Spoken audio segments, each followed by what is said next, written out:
we've decided to come back to my studio to start the shooting of this video because it was so foggy heading over to Headlands, and I really want to tell you guys about the Confluence hike and how you can do it to save you guys some time and some energy. It's super hard to find the information that's needed to know where the hike is and to feel good and confident about doing this hike. Especially if you're going solo, you are pretty deep into the Grand Canyon, and that comes with a level of responsibility, of safety, and knowing how long the hike is, how much time it will take, and just some precautions that you should know in advance. I hope you enjoy. We're back in Sausalito. It's super sunny here. A little bit of fog cresting over the ridge.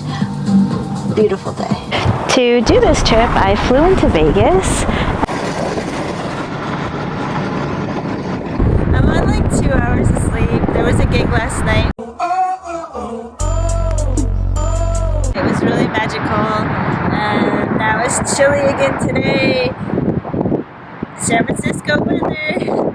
Really ready to get out of the city. Confluence hike has been a bucket list hike of mine for a while now, and to get to go to Havasupai 2 times in 1 year was really special, and it also put a lot of pressure on me too. Like, I was going there specifically to do the Confluence hike. The confluence of where Havasu Creek meets the Colorado River was definitely what I went there to do, and I was fully determined to do so.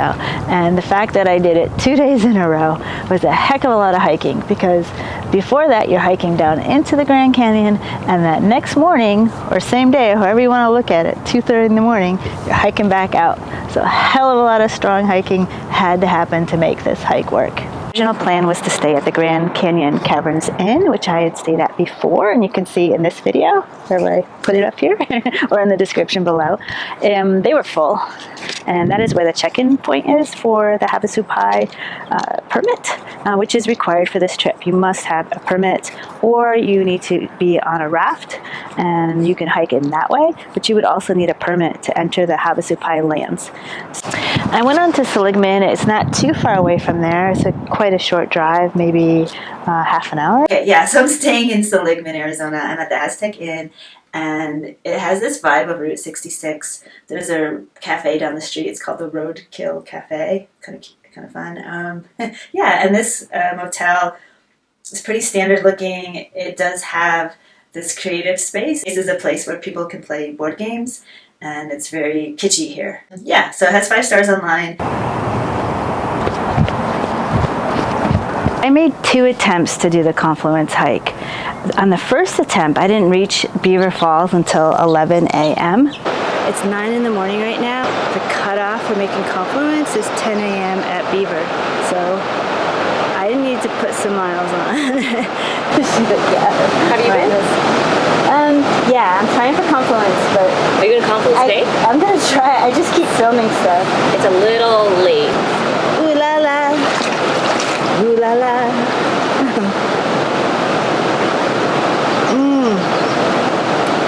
I'm late. Should I do it? It's much too late to complete the hike. And the reason is you want to be able to complete the hike and get back to Mooney Falls and do that wet ladder system that's there during daylight.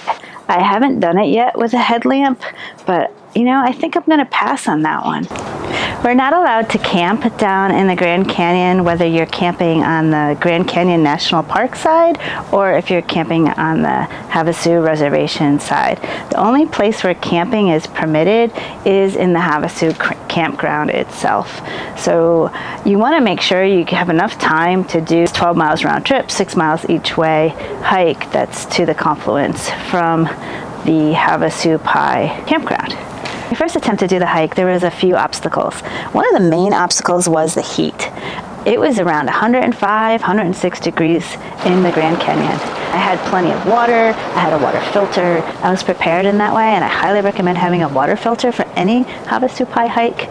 But the heat itself can cause exhaustion, and there's lots of exposed areas. The first part of the hike to the confluence is not as exposed, but the second part is definitely an exposed section. Here are my main tips on how you can find the Confluence Trail and make your own hike to the Confluence. Main tip number 1, you'll know you're in the right place when you pass Beaver Falls, continue slightly up the hill on your right-hand side. If Beaver Falls is on your left, down below, then you continue following the trail up the hill a little ways, and you'll see a wonderful sign. It will announce to you that you are now leaving the Havasupai Reservation and entering the Grand Canyon National Park. And that sign is a great marker to know that you are in fact on the right trail. Continue forward and you'll feel like you're walking a bit on the ridge. And it might seem a little sketch, but it's really not too bad. I heard a lot of things about there being tons of loose shale and tricky hiking and to be sure-footed. It's great to be sure-footed. I did not see any loose shale as described. There is some loose, I'd call it more like gravel. I've done the loose shale hikes and that wasn't my experience there. The very next indicator that you are on the correct path to head to the Confluence is the area with the steps. It's not exactly steps, but it has the feeling of steps. So it's going to go down, down, down, down, down, and you'll be heading down to the Havasupai Creek. It's quite steep. At the very bottom, this is going to be something that's super important to know, is there is an arrow. Someone has spray painted that arrow on, and that's so that on your return, you know where to exit to get out of the canyon area around the creek. And that's super important. Just keep your eye on that. At this point, I did wish that I had brought some cording so that I could lower my pack down. I normally have that inside of my pack, but I had taken it out to tie up my food in camp. So I didn't have it with me. I took a bit of a risk. I kind of levered my I don't know what to call that. I dropped it down. Well, there's like trees growing out of the rocks. There's cactus growing out of the rocks there. It's quite a stunning spot. If you were to go wrongly once you cross the creek, say you go to the left by accident, if you go all the way up, there is a whole nother waterfall up there. You can either go up the waterfall some magical way, or you could go into a dried up kind of canyon area that's dried up where the creek must have run at some point but doesn't any longer. So it really does feel like a dead end there. So you're going to go down to the steps to the water, and then you're going to cross the creek and head to the right. And at that point, the trail is a little sketchy. Just look for it. You're going to find it. There's several, people have gone the wrong way, but eventually everyone heads to the right direction and the trail is present there. Back and forth. You're going to go across the creek all the way to the Confluence. It's quite a few back and forths. I have to say, on my first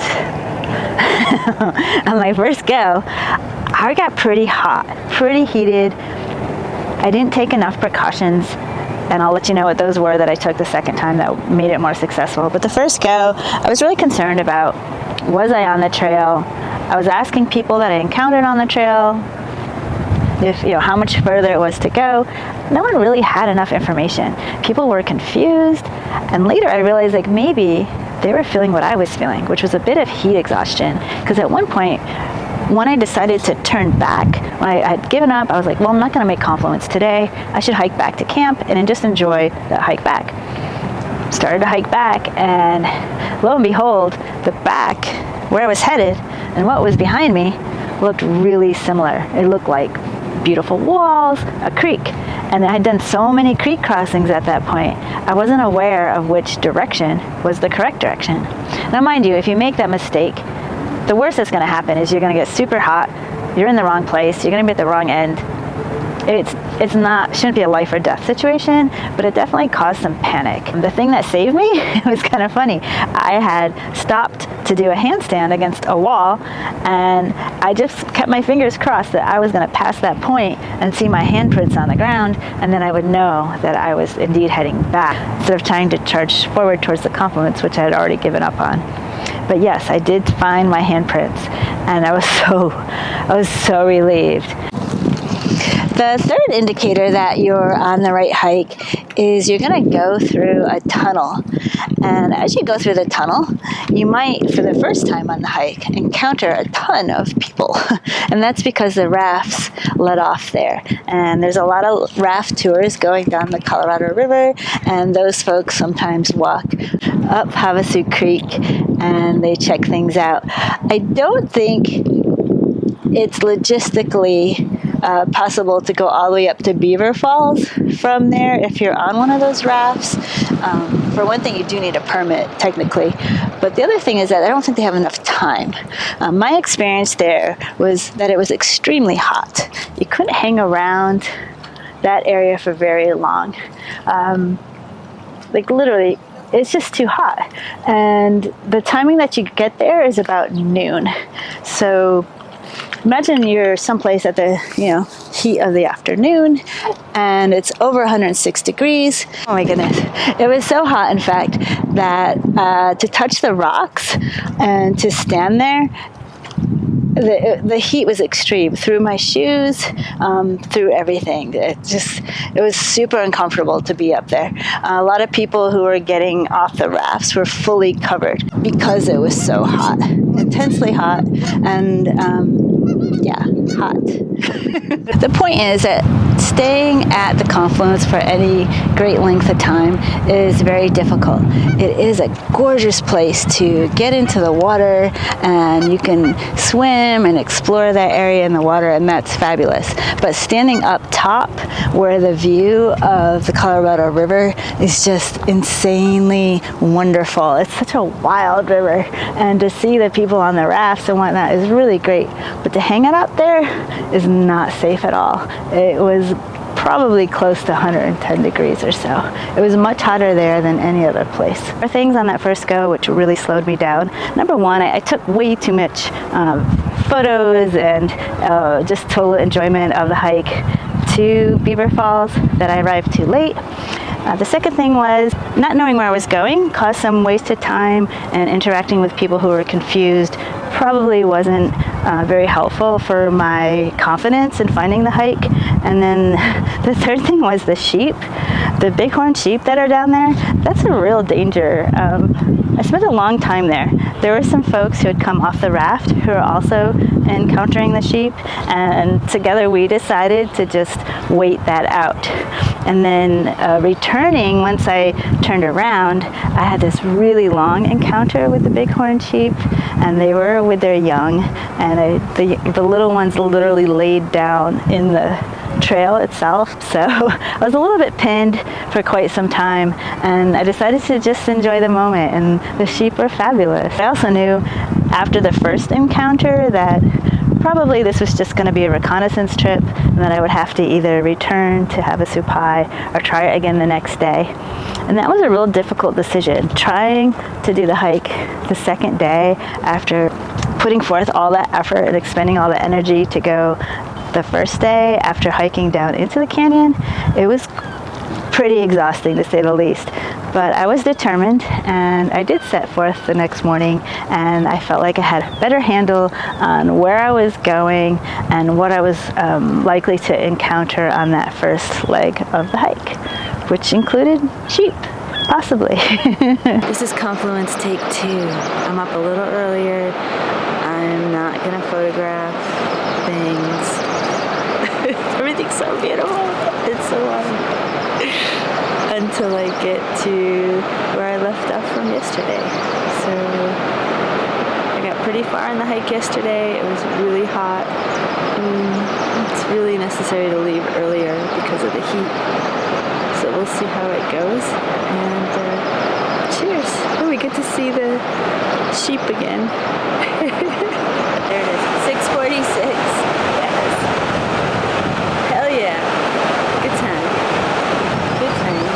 On day 2, I had 3 main methods for combating the heat exhaustion that I had experienced on day 1. Number 1 was I did leave about the same time. I left very early in the morning, but I didn't take as many photos and dilly-dally as much on my way to Beaver Falls. I arrived at Beaver Falls at 6:47, which was amazing timing, and I knew in my heart, and then I knew where the trail was. So that felt a lot better. I felt a lot more confident. I didn't have to rely on questioning people who also didn't know. I was actually more able to inform others of where the trail was at the beginning portion. And I was really excited to see the second part that I hadn't yet seen. So I would say the best way to combat that heat exhaustion if you're going at a time of year when it's warm is, number one, leave enough time, leave early enough. Number two, bring a water filter so that you have plenty of water. Electrolyte tablets. Number three, definitely save the day for me. I ate tons of them to the point where I felt like so bloated, but at least I wasn't having the heat exhaustion that I had experienced the day before. And the other thing was just to swim a lot. That's what I did on the second day that I hadn't done as much on that first day. And that really saved me, just getting in the water, getting my clothes wet, having a wet shirt, having wet hair, wet everything felt fantastic. I mean, it was literally over 100 degrees. If you want more information on how to hike to Havasu Falls in general and how to get your permit to go there, please check out this video. I talk about it a lot more. I talk about what to pack and how to do that hike.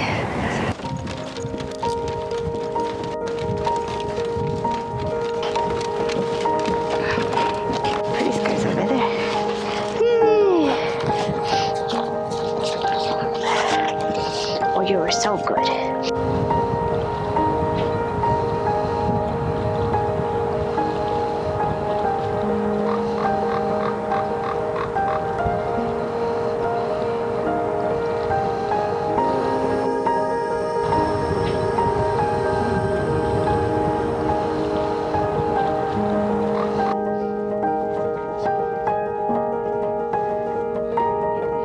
Over here, Aya.